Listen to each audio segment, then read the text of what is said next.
We are live. Hey, fam. Happy Saturday. Happy Saturday. You guys haven't seen this face.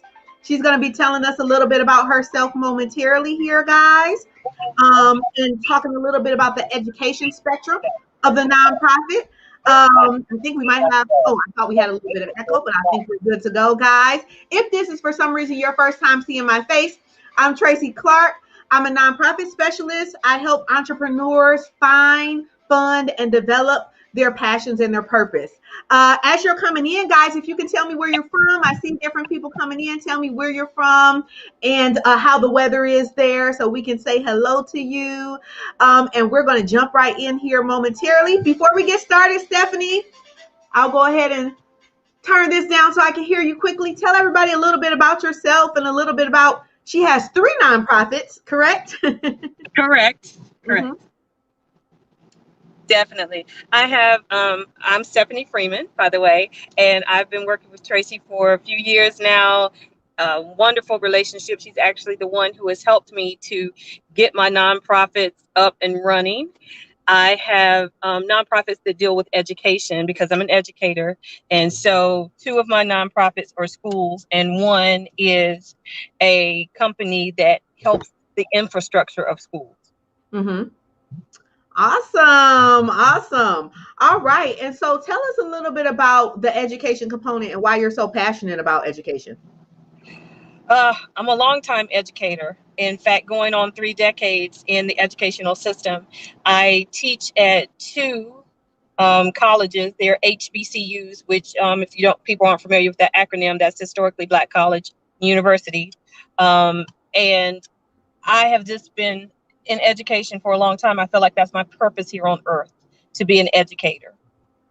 What do you think are some of the biggest mistakes that are made in education from a small perspective to a large perspective? A lot of people right now are homeschooling their children and wasn't necessarily prepared for that, or even virtually schooling them, even with another teacher, just having challenges. My own personal challenges of just keeping that focus and things like that. What are some type of tips you can give, or what do you think it is that causes majority of the problems when it comes to really reaching the child? Or the adult in your case with the colleges? Well, it's a great question. And I think the basic rudimentary things for education are the same, whether you're a child or you're an adult. Great teaching is great teaching. And what a lot of people are discovering, and I pray that this is something we take beyond the pandemic, is the importance of an educator, teachers, how important what they do is. And it is an art. It is something that if you want to do it well, we call it best teaching practices, that those are the things that parents, many of them, are having to learn or at least attempt, that there's ways to help your child or your adult, your teenager, with reaching their type of learning style. Some people are tactile learners. They're more people who have to touch and feel to learn. Some people are more visual learners. Some people are auditory learners.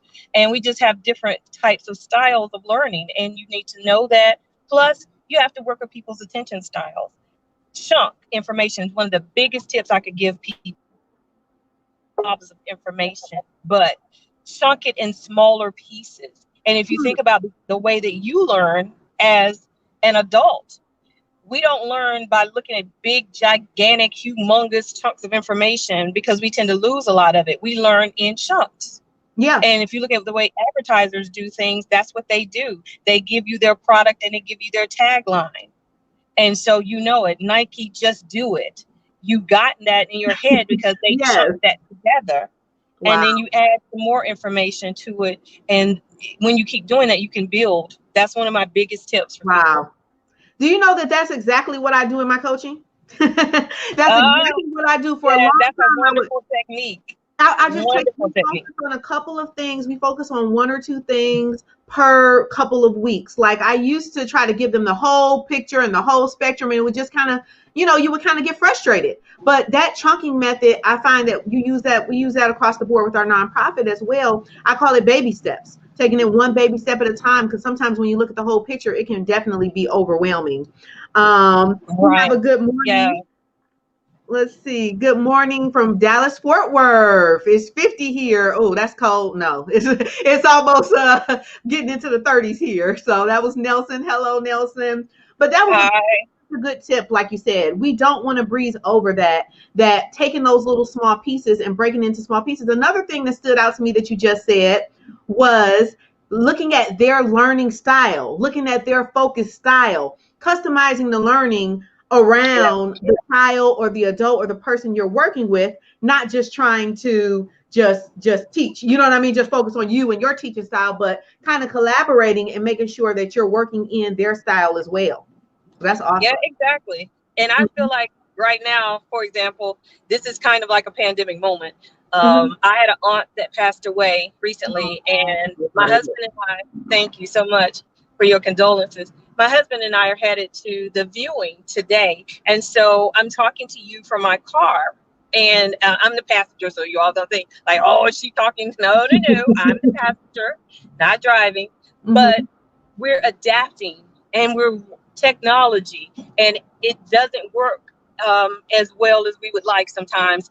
The lighting is not perfect, and it's not the environment that we would necessarily want, but we have to figure out how to make it work and how to make it work well. And so this is teaching me something, because I'm having to do something that I'm not necessarily as comfortable doing, or I might be like, ooh, is the signal going to stay like it needs to stay? What about the lighting? What about that? And what I think what people can come away with is going back to the simple is one of the best things that we can do.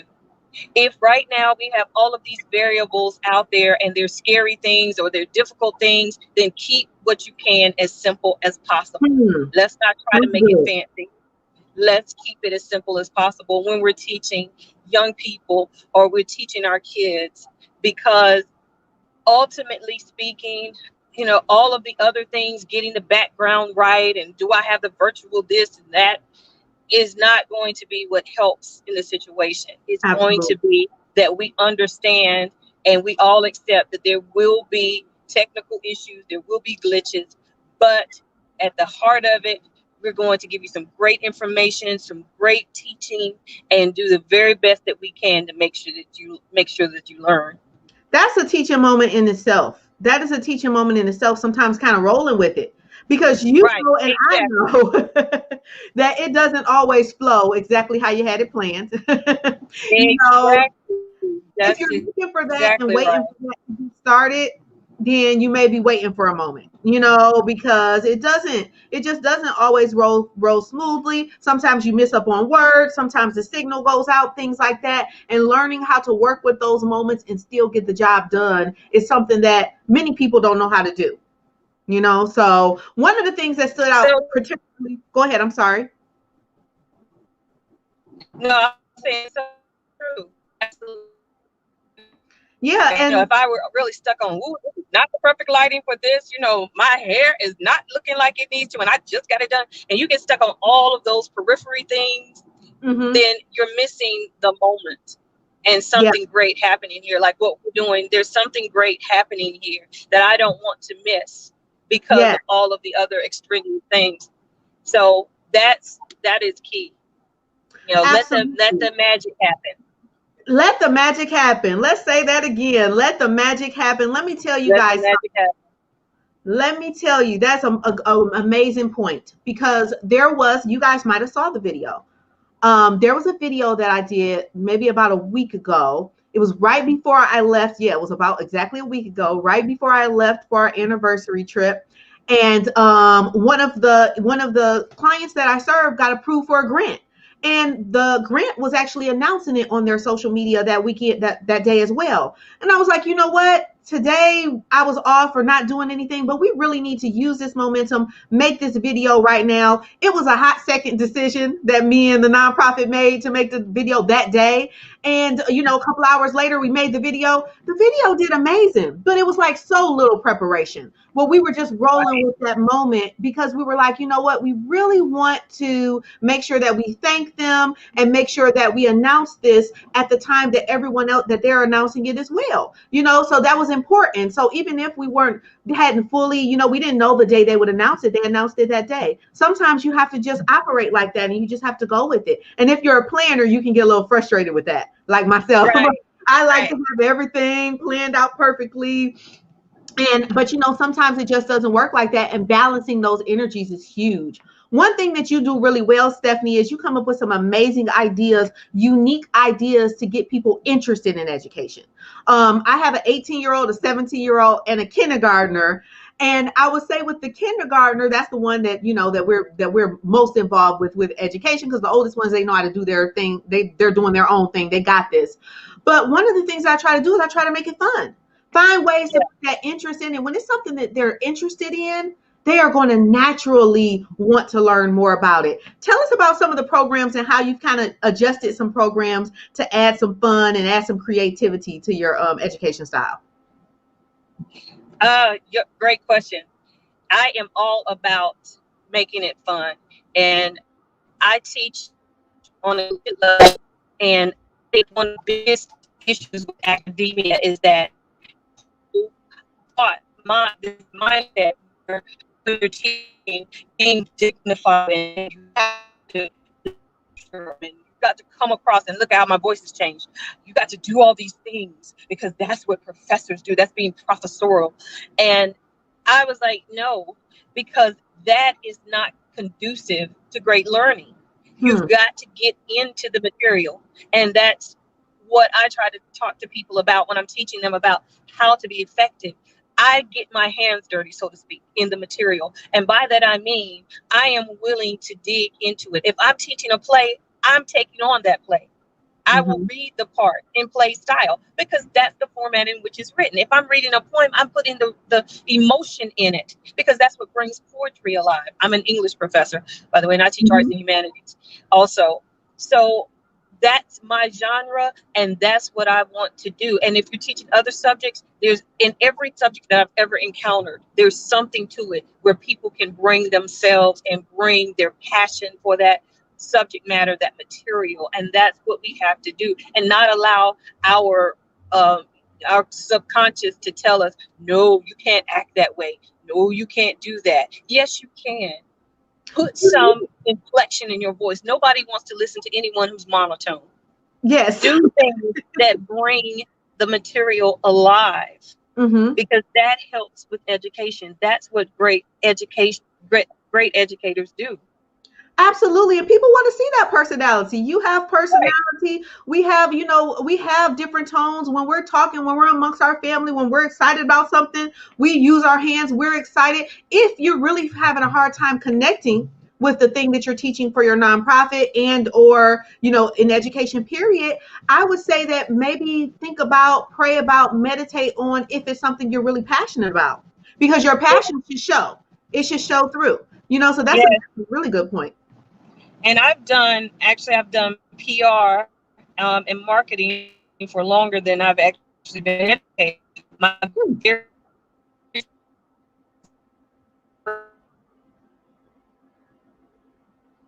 Uh-oh. You're going out a little bit here. Uh-oh, let's see here. Stephanie, we might have lost you. Okay, there you go. You're back. Hi. Okay. Okay. Can you hear me? I can hear you. Yep, okay. Perfect. I was saying that my undergraduate institution is the largest school in North Carolina. So it's very, very big. And when I got my first PR job with them, I thought it was just for class. And it actually turned out to be a live project. And so when I was doing that particular project and I finished it, it raised the most money that the College of Arts and Sciences had raised up to that point. And what it taught me was that, first of all, how to connect to the audience and how important that is to connect to the people to whom you are speaking. That's what people teach about a brand. Your brand needs to speak to the people that you want to reach. And so many people are all over the place when they're trying to do that, because you've got so many things you want to communicate. And you think if you communicate a lot of things, you're going to hit a lot of people. And oftentimes all that does is eliminate a lot of people. Yeah. So I tell nonprofit, if I were talking to nonprofits, I would say the same thing like I say to educators and people who are doing PR. Keep the message simple. Mm-hmm. Really, it works. It's very effective. The message that I put on, they sent out postcards and letters, was very simple to them, to the people that they were trying to reach. And the reason that it was so effective was they got the simple message. And then what the school did, which was brilliant, was to say this was designed by, I think I was a sophomore at the time, Mm-hmm.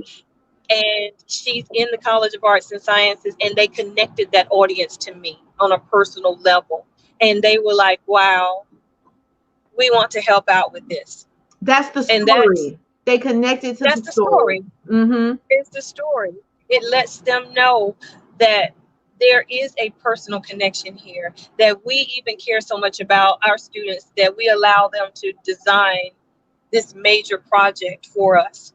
Mm-hmm. And whatever the nonprofit is, like with mine, you've worked with me on this and helped me with this to clarify that message, to get out there to people. And Absolutely. don't try to go for every single thing in your message, because you're not going to reach more people that way. You're going to eliminate more people. And here's what someone told me. They said you can still be those things. Don't go for them all in your message. If you, for an example, I'm a nonprofit consultant. Majority of the people I talk to are nonprofit consultants, but I've also done some life coaching as well. I don't talk about my life coaching because I don't want to confuse anyone. What it basically means is that if you're getting some nonprofit coaching, you have the experience of the life coaching as well. So I Right. can look and use that. You can still give that to the people you serve, but make sure that your mission is clear as to who you serve. Someone said, if you try to serve everyone, you won't serve anyone. Exactly. Some people You'll are be running around. block off this. I don't want to block off that. I don't want to block off. I really am for moms, but I don't want to block off all women who aren't moms. Well, it's okay. They have services as well, but sometimes you have to focus on. It's easier to serve when you focus on your niche area that you really feel like you're called to. You know, Yes. so Yes. that's I, a huge point right there.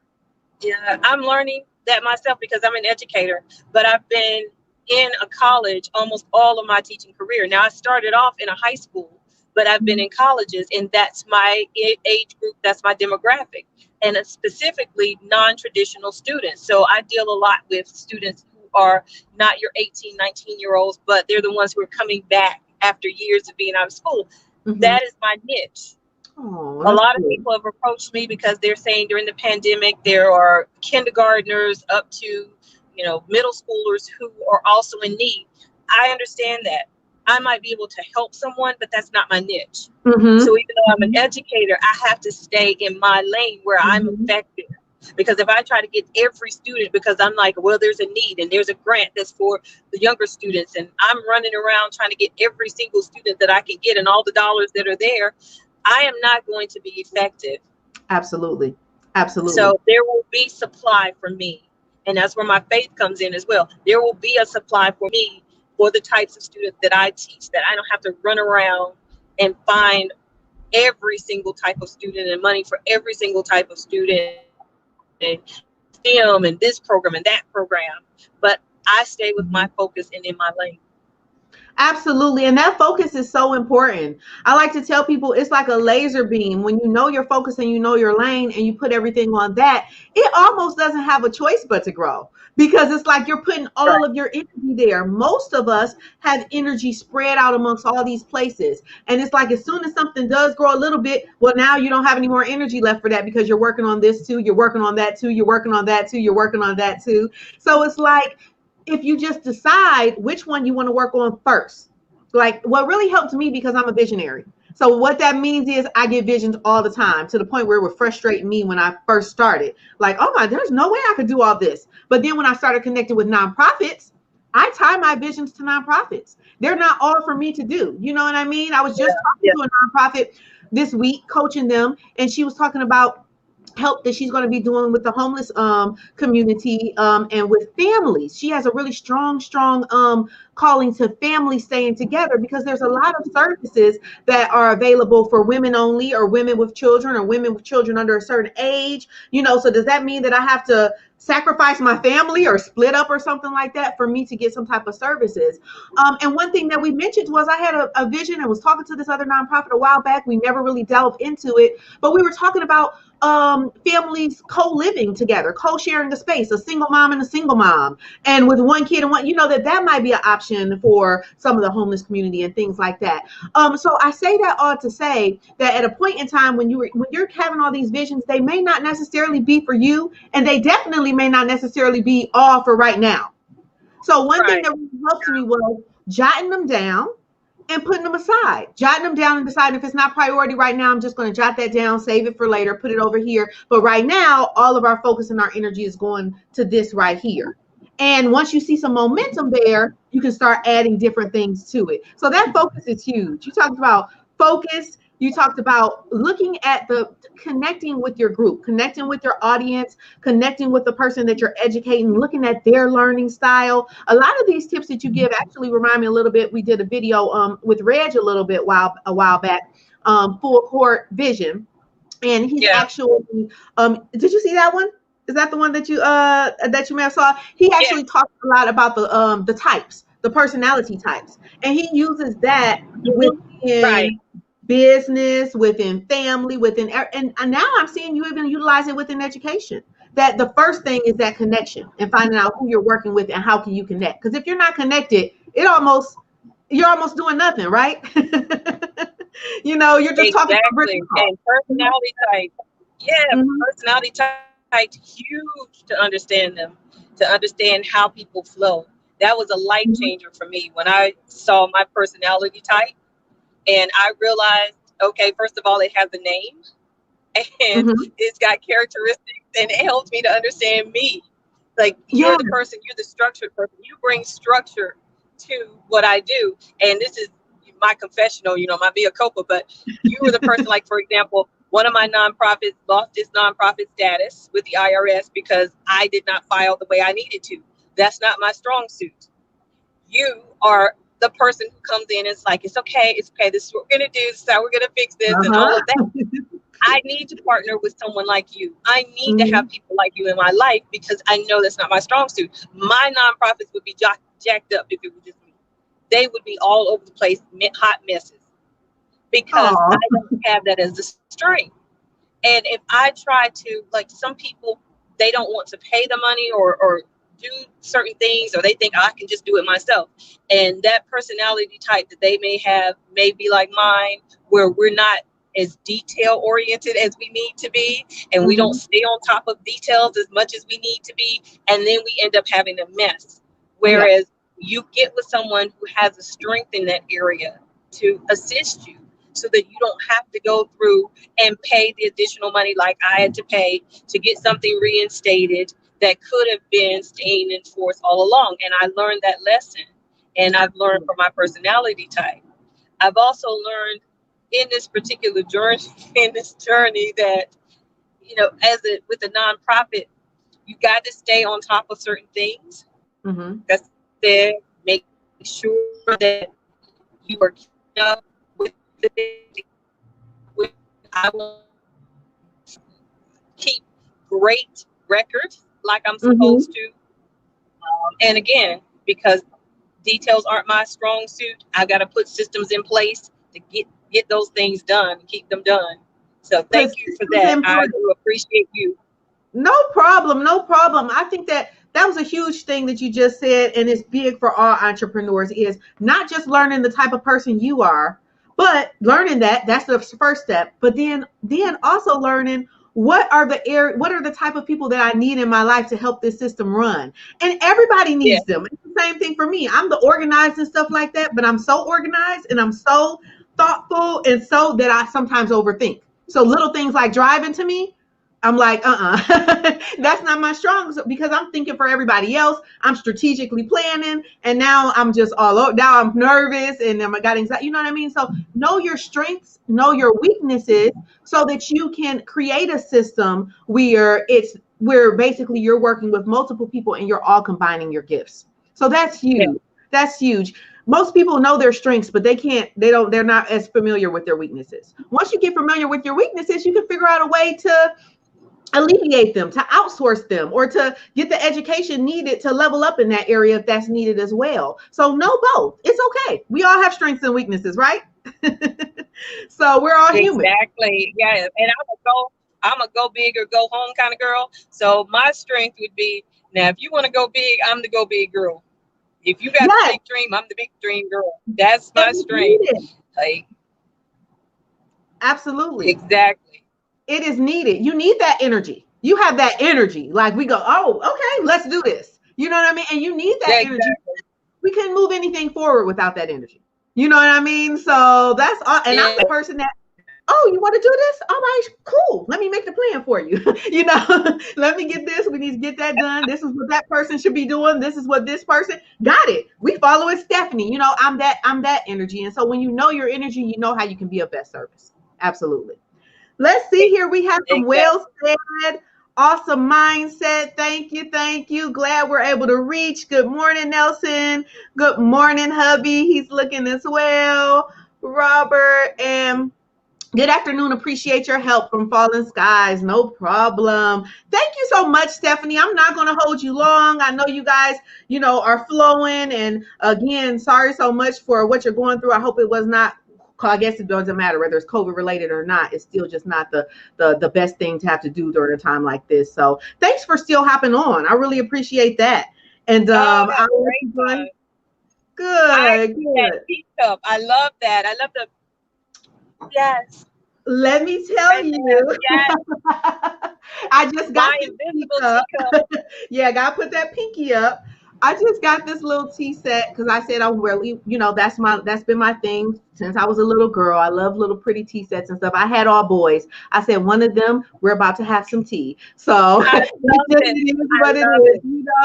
do Beautiful touch. something and such a little thing that you can do for yourself for self-care. Self-care is so important, especially for us women, because we carry it all sometimes and we're just giving, giving, giving and Ah, you giving, better say it. You and talking so good. You talking good. Hmm. yes, if a little tea set or a couple of teacups, if that brings you joy, then I always try to every weekend try to find something little, whatever's in your price point, whatever's in your time schedule that you can do something for you, because you can't give from an empty cup. You have to fill up first.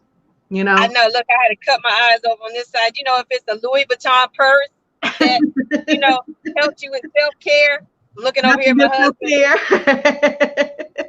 I did flash it on him. Like, yes, and if that really is what helps you, then Then that's that's what what you helps you. the little The things little that can things, help the you. little things. Yes, the Gucci belt. I don't know, some Hey. slides. Sounds like you might. He's Sounds turning like his this head. might be He's your turning love his language. head. Hmm. Mm-hmm. Yeah. This might be your love language here. Hey, yeah. There you go. I Well, know yeah, that's another whole thing. Love language another conversation. right there. And we're going to have you come back. I know we broke up a couple of times. It's a little bit of an unclear connection. So, guys, we will have her come back here sometime down the line as well. But we will see you guys in the next live. A couple of announcements before I let everyone go.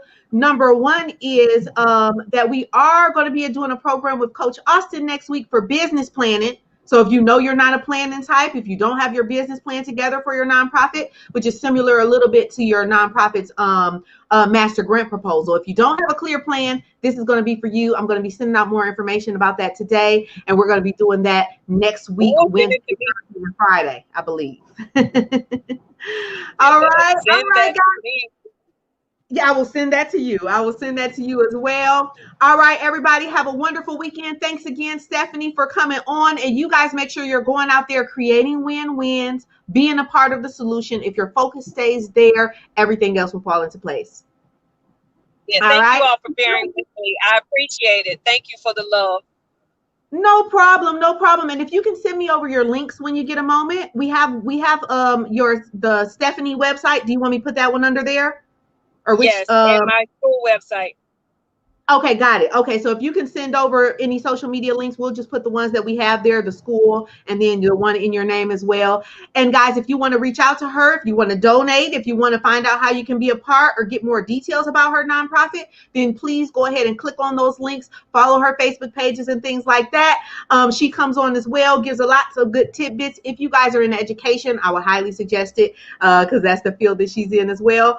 All right, so I will let you go ahead and go on about your day here. I'll definitely pray for peace and blessings as you guys travel. I hope you don't have a long way to travel there. Yeah, Yeah. about 4 hours. I appreciate it. Thank you for the No prayers. problem. Safe travels, safe travels. And I will see you guys in the next live this coming Wednesday. Okay. Bye-bye, everyone. Bye.